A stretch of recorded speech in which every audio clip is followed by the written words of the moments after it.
रात के 2 बज रहे थे और विराट मेघालय और असम बॉर्डर के बीच पड़ने वाली किश्नोई नदी पार कर रहा था। दूर दूर तक अंधेरा छाया हुआ था।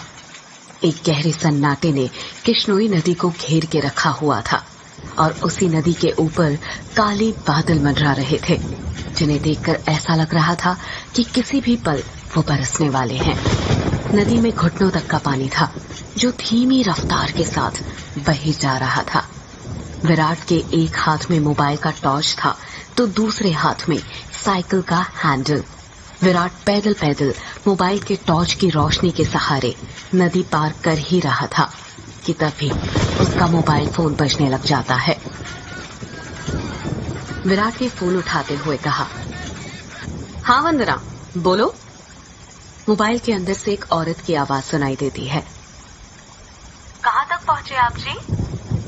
किश्नोई नदी तक पहुँच गया हूँ वंदना, बस ये किश्नोई नदी पार करी और फिर मैं सीधे तुम्हारे पास।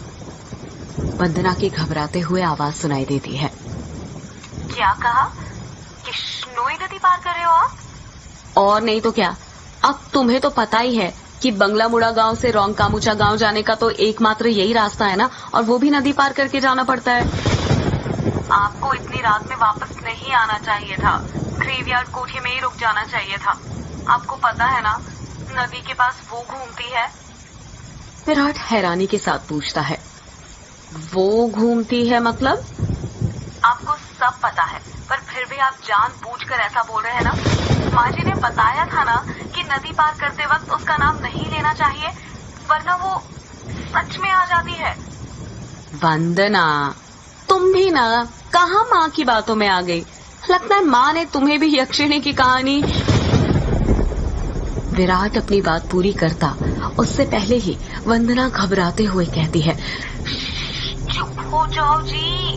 हे काली माँ, मेरे पति की रक्षा करना और अनजाने में इनसे जो अनर्थ हुआ है उसके लिए माफ कर देना। अब ये कभी उसका नाम नहीं लेंगे। विराट हंसते हुए कहता है, क्या वंदना, तुम भी ना, ये यक्षिणी वक्षिणी ना कुछ नहीं होता, समझी? ये सब बस मनगढ़ंत बातें हैं जो गांव वालों ने बनाई हैं और कुछ नहीं। आप नहीं मानते तो मत मानिए, पर मैं तो मानती हूँ ना। आप अपना जल्दी से आ जाइए बस। हाँ वंदना, आ रहा हूँ, बस ये नदी तो पार कर लूं पहले। अच्छा, मैं रखती हूँ। अरे ऐसे कैसे?